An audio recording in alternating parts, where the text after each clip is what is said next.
December 18, 1941. In the frozen forests near Svir, temperature 32 degrees below zero. Lieutenant Simo Heha huddled against the biting wind, peering through his iron sights at a distant target, his breath creating small clouds that dissipated quickly in the Arctic air. He had just notched his 219th confirmed kill as a sniper in the continuation war against the Soviets, all without using a telescopic sight.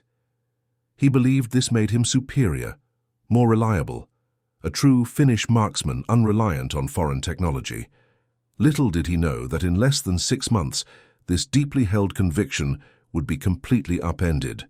Before we dive into this story, drop a quick hi in the comments and tell me where you're watching from. It really helps support the channel. This is the untold story of how a small delegation of Finnish snipers encountered American scope-mounting technology, and how this chance meeting would transform not only their sniping doctrine, but also challenge their entire concept of marksmanship that had been built on national pride and battlefield necessity. The winter of 1941 to 1942 was particularly brutal even by Finnish standards. The continuation war against the Soviet Union had been raging for 6 months, and Finnish forces were locked in a desperate struggle against their much larger neighbor. Major Arne Juutilainen, commander of the 6th Infantry Regiment, stood in his command tent examining a map by lamplight, occasionally glancing at the temperature gauge that read -35 degrees Celsius. "We cannot continue like this," he said to Captain Laurie Turney, his operations officer. "The men are exhausted, and the Soviets keep bringing in fresh troops." Turney nodded grimly. "The sniper teams are doing what they can to disrupt their officer corps, but we're limited by visibility and our equipment. The Mosin Nagant rifles are reliable, but our scope-mounting systems freeze up in these temperatures. The men are reverting to iron sights like Heha." Juutilainen ran a hand through his frost-covered beard. "We've lost 11 snipers this week. Without better equipment, we'll lose this war of attrition." Outside, Corporal Mikko Korhonen cleaned his rifle meticulously, removing every trace of oil that might freeze in the Arctic conditions. At 24 years old, he was already a veteran of 2 wars and had 17 confirmed kills as a sniper. Unlike the legendary Heha, he preferred using a scope, specifically a captured Soviet PE-4 power optic mounted on his Finnish-modified Mosin Nagant M28-30 rifle. "Having trouble again?" asked Sergeant Olavi Alakulpi, the regiment's senior sniper instructor, approaching through the snow. Korhonen nodded, frustration evident on his wind-burned face. "The mounting screws keep loosening in the cold. I tightened them this morning, took 3 shots and the scope shifted. Missed an officer at 400 meters. Alakulpi examined the rifle, turning it over in his gloved hands. "The threadlock compound freezes and cracks in this cold. Our mounting system was designed for Central European conditions, not this Arctic hell." "Maybe Heha is right," Korhonen said glumly. "Maybe we should all just use iron sights." Alakulpi shook his head. "Iron sights limit your effective range and reduce your ability to identify targets. No, there must be a better way to mount these optics." At that moment, neither man could have imagined that 5,000 kilometers away, American engineers were already solving this exact problem, with an approach so fundamentally different from Finnish methods that it would challenge everything they believed about precision shooting. At the Springfield Armory in Massachusetts, Chief Engineer Robert Graf supervised the final adjustments to the M1903 Springfield rifles being modified for sniper use. The Americans had been watching the European war closely, learning from combat reports and developing their own solutions to problems encountered on the battlefield. "The Unertel scope needs to maintain 0 in all conditions," Graf explained to his team. "Our boys might be fighting in the Pacific jungle one day and the Alaskan tundra the next." Unlike the Finnish and Soviet approach of mounting scopes directly to the receiver with screws, the American design used a completely different philosophy.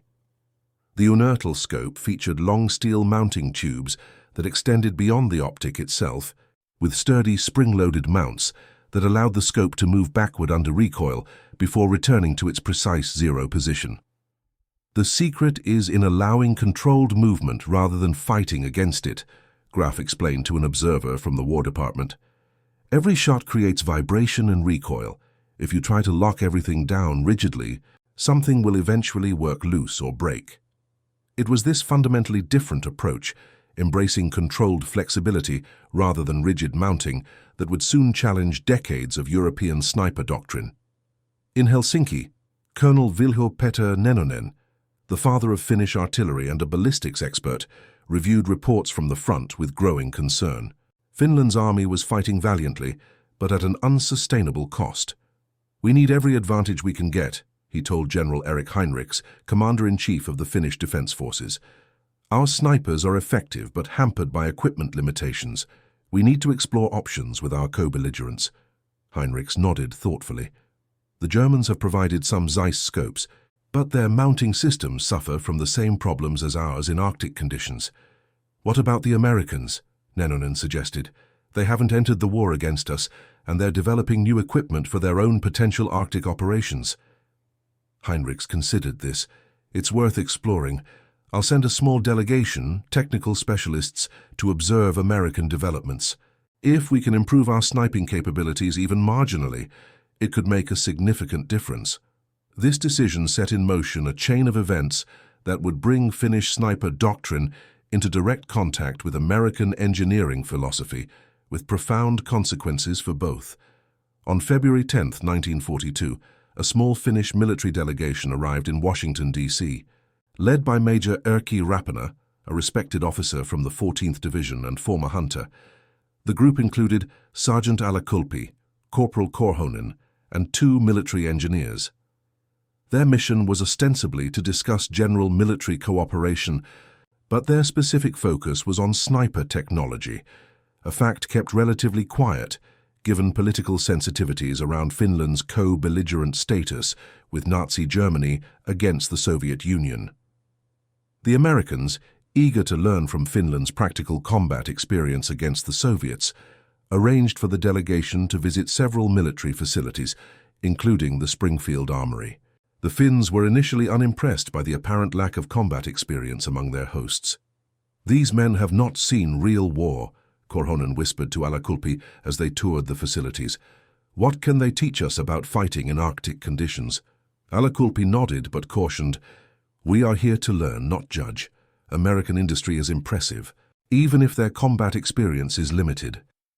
The Finnish delegation's interest was piqued when they were introduced to Captain George Whelan, an American marksmanship expert who had been studying reports of Finnish sniper tactics. "Your achievements are remarkable," Whelan told them through an interpreter, "especially considering the conditions you're fighting in. We're particularly impressed with Heiha's record."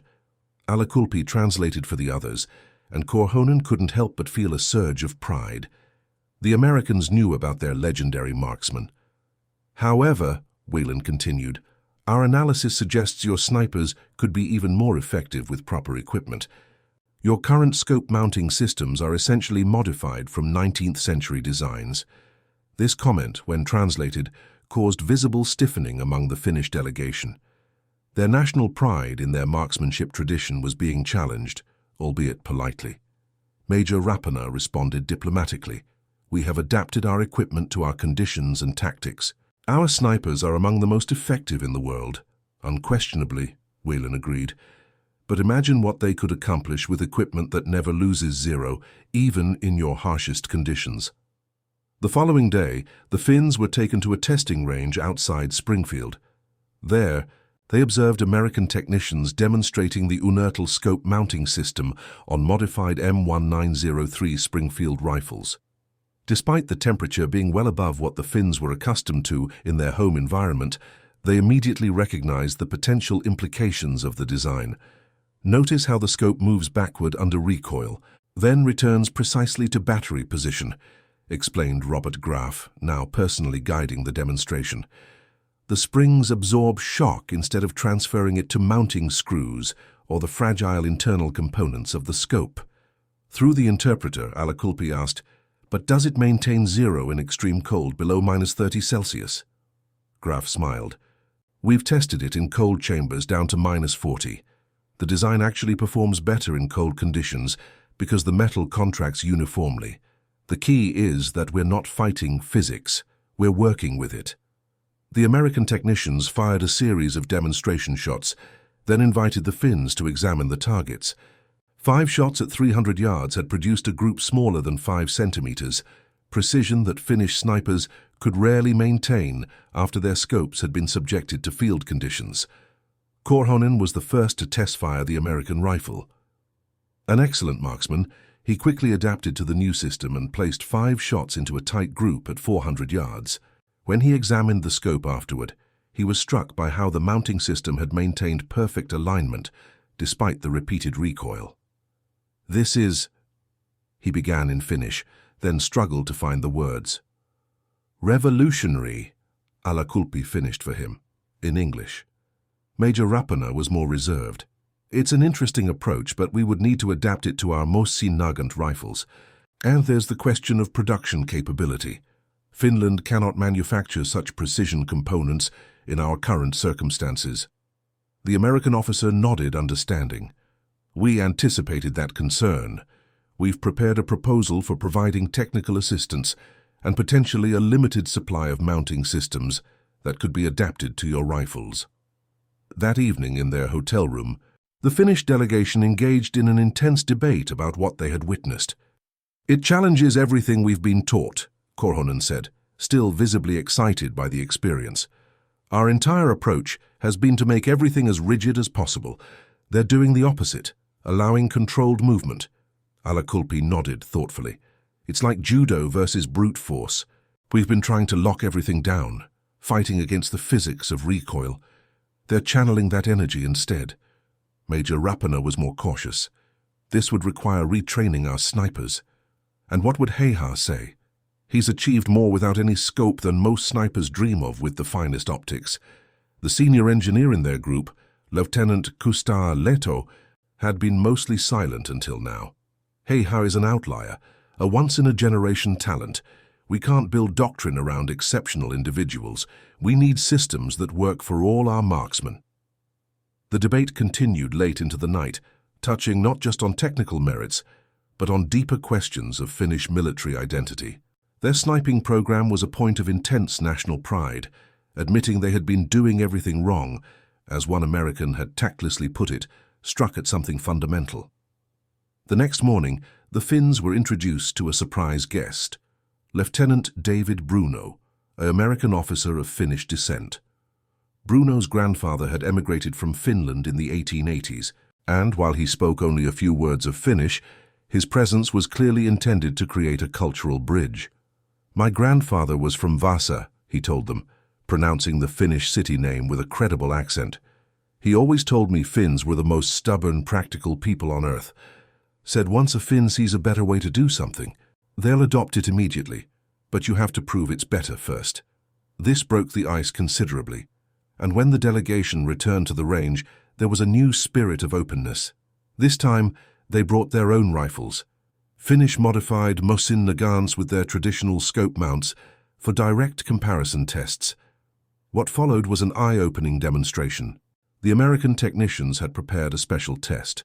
Both rifles would be fired for accuracy, then subjected to extreme temperature changes, rough handling, and more firing. After 20 cycles, the American-mounted scope was still shooting to the same point of impact. The Finnish system had lost alignment completely after just 7 cycles. "It's not just about initial accuracy," Graf explained. "It's about maintaining that accuracy through real-world conditions. A sniper who can't trust his zero is just a nervous rifleman." Corporal Korhonen found this particularly compelling. "I've spent entire operations afraid to adjust my scope, knowing I might not be able to return it to 0 if I made a change," he admitted through the interpreter. This system would eliminate that fear. The turning point came during a cold chamber test. Both rifles were placed in a freezer set to -30°C for 4 hours, then removed and immediately fired. The American system performed flawlessly. The Finnish scope mount, as the delegation had experienced countless times in combat, had loosened just enough to throw off accuracy by several minutes of angle, the difference between a kill shot and a complete miss at sniper distances. That evening, Major Rapana drafted a preliminary report to Helsinki. American scope mounting philosophy represents fundamental departure from European traditions, he wrote. Initial tests indicate significant advantages in maintaining zero under combat conditions. Recommend immediate technical adoption despite required doctrinal adjustments. For the Finnish delegation, this recommendation represented more than just a technical evaluation. It was an admission that their entire approach to precision shooting, developed over decades and proven in combat, had fundamental flaws. It was not an easy conclusion for proud Finnish military men to reach. Over the following days, the delegation visited other facilities and discussed broader military cooperation, but the scope-mounting revelation remained at the forefront of their minds. Before departing, they negotiated an agreement for technical specifications and a small number of American mounting systems to be provided to Finland for field testing. "Will your men be receptive to this change?" Lieutenant Bruno asked Alakulpi as they said their goodbyes. The Finnish sergeant considered this carefully before responding. Finnish soldiers are pragmatic above all. If something works better in keeping them alive and killing enemies, they will adopt it regardless of where it comes from. Korhonen was less diplomatic. The first time they see a scope that stays zeroed after a week in -30, they'll throw away everything they thought they knew. On March 1, 1942, the Finnish delegation returned to Helsinki with their report and recommendations. Colonel Neinonen reviewed their findings with great interest, immediately grasping the significance of what they had discovered. "This is precisely the kind of technological edge we need," he told General Heinrichs. "The principle is sound. Instead of fighting against physics, we work with it. It's elegant in its simplicity." Heinrichs was more hesitant. "Our snipers have developed their techniques under fire. They may resist changes to equipment they trust with their lives. Which is why we need to demonstrate it to them conclusively," Neinonen replied, "starting with our most respected marksmen." This led to one of the most consequential meetings in Finnish sniper history. In a small Spartan room at military headquarters in Helsinki, Lieutenant Simo Heiha, the most lethal sniper in Finnish history, with over 500 confirmed kills, examined the American mounting system with skepticism evident on his scarred face. Heiha had survived being shot in the jaw by a Soviet soldier in March 1940. After multiple surgeries and a difficult recovery, he had returned to duty as a sniper instructor, though his facial wounds prevented him from returning to frontline service. His opinion carried enormous weight among Finnish marksmen. "I have never needed telescopic sights," he said simply, his speech somewhat slurred from his injuries. "Iron sights do not fog, break, or give away your position with reflection." Alakulpi, who had been chosen to present the new system to Heiha, nodded respectfully. "Your achievements with iron sights may never be equaled, sir. But for ordinary marksmen, a reliable scope extends effective range and improves target identification. The problem has always been reliability until now."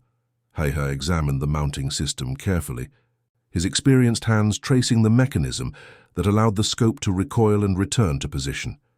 Despite his preference for iron sights, he was a pragmatic soldier above all. "Show me," he said finally. The demonstration was arranged at a military training facility outside Helsinki. Despite the relatively mild spring temperature of just below freezing, conditions were designed to simulate the extremes of the Arctic front. Rifles were alternately frozen, heated, submerged in slush, and subjected to rough handling between firing sequences. Heiha observed silently as Korhonen, now the most enthusiastic proponent of the new system, demonstrated its capabilities. After 50 rounds through a rifle fitted with the American-style mounting system, the scope remained perfectly zeroed. For comparison, a traditional Finnish-mounted scope was subjected to the same treatment. By the 30th round, it was producing groups 3 times larger. The legendary sniper said nothing throughout the demonstration, his expression unreadable on his damaged face. When it concluded, he asked to examine both rifles. After several minutes of silent inspection, he finally spoke. "We have been pursuing the wrong solution," he said quietly, the admission clearly difficult for him. "Rigidity fails under stress. This system bends, but does not break." Coming from Heiha, this assessment was momentous. If the legendary White Death, A man who had never used telescopic sights in combat could acknowledge the superiority of the new approach. It would carry immense weight with the entire Finnish sniper corps. "You recommend adoption?" Colonel Nenonen asked directly.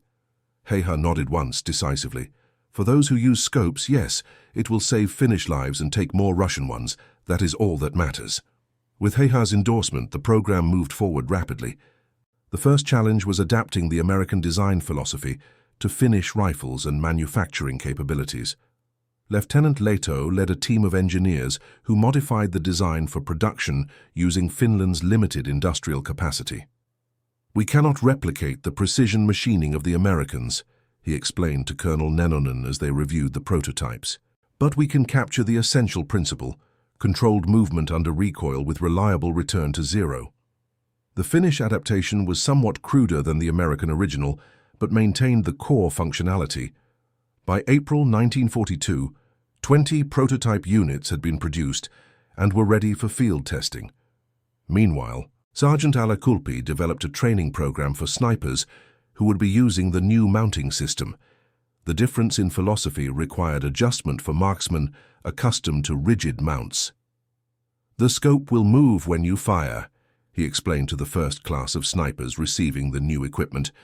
"This is intentional, not a flaw. Trust the system to return to zero." This concept, trusting controlled movement rather than fighting for perfect rigidity, was counterintuitive for men trained in traditional European marksmanship principles. Some veterans initially resisted. "My father was a sniper in the Great War," one older marksman objected. "He taught me that the scope must be absolutely solid. This goes against everything we know." Korhonen, now promoted to sergeant for his role in the program, had a ready answer. "And how many times did your father have to re-zero his scope after a day in the field? How many shots did he miss because his scope had shifted without him realizing it?" The older sniper had no effective response to this practical reality that every Finnish marksman had experienced. Field testing began in May 1942, with snipers at various points along the front receiving the new mounting systems. The results were immediately apparent.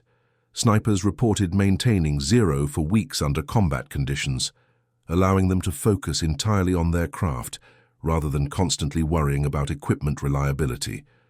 Corporal Antti Järvinen, a sniper with the 4th Division, wrote in his field report, "Engaged Soviet artillery observer at 620 meters in heavy snow conditions. Rifle had been carried for 3 days through dense forest, subjected to extreme temperature variations. First shot struck target center mass. Previous mounting system would have required re-zeroing after such treatment, likely missing the opportunity." Similar reports flowed in from all sectors. The new mounting system was proving particularly valuable during spring thaw conditions, when temperature swings of 30 degrees between night and day were common. While traditional mounts would lose zero as metal expanded and contracted, the spring-loaded American-style mounts accommodated these changes without losing accuracy. By June 1942, the results were clear enough that General Heinrichs authorized full production and distribution. Finland's limited industrial capacity meant that only 30 new mounts could be produced each week, prioritized for the most skilled snipers at the most critical sectors of the front. The impact on Finnish sniper effectiveness was significant, but difficult to quantify precisely. Overall kill ratios improved by approximately 20% in units equipped with the new mounting systems, according to after-action reports. More importantly, Finnish snipers reported greater confidence in taking difficult shots and increased willingness to adjust their scopes for changing conditions, knowing they could rely on the system to maintain zero. The real test came during the Soviet summer offensive of 1944. As massive Soviet forces pushed Finnish defenders back along the Karelian Isthmus, snipers played a critical role in slowing the advance and eliminating Soviet officers and specialists. Despite frequent relocations and extremely challenging conditions, snipers equipped with the new mounting systems maintained their effectiveness throughout the campaign. Major Rapana, now commanding a regiment on the Isthmus, wrote in his report to headquarters, "Our snipers are the only unit maintaining full combat effectiveness during continuous retrograde operations. New scope mounting system proves its worth under worst possible conditions. snipers able to engage effectively immediately after rapid movement, without re-zeroing process. After the Moscow Armistice in September 1944 ended the continuation war, Finnish military leaders conducted a thorough assessment of the sniper program.